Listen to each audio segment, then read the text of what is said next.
I am the Tofu Golem. Please enjoy the video. In this video, I will explain how to replace a Nissan Juke headlight bulb. First, let's prepare by gathering your essential tools. You'll need a flathead screwdriver and the correct replacement bulb for your Juke. It's often a good idea to replace both headlight bulbs at the same time to ensure matching brightness and prevent future issues. This simple preparation will make the process much smoother. Now, let's gain access to the headlight bulb. Begin by opening your Nissan Juke's bonnet and securing it safely.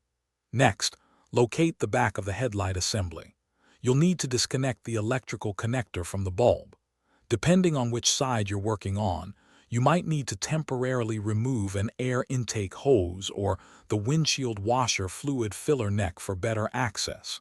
This creates the necessary space. With access clear, it's time to replace the bulb.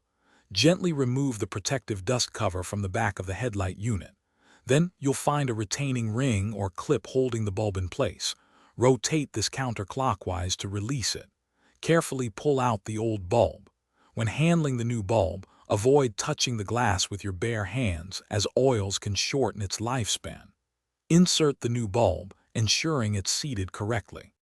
To finish up, secure the new bulb by rotating its retaining ring clockwise until it's firmly in place.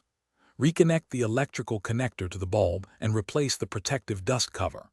Reinstall any components you removed, like the air hose or filler neck. Finally, close the bonnet and test your new headlight to ensure it's working correctly. Also, be sure to check the description below for a link to these fantastic socks and other great deals. Thanks for watching. Consider subscribing if we helped you today.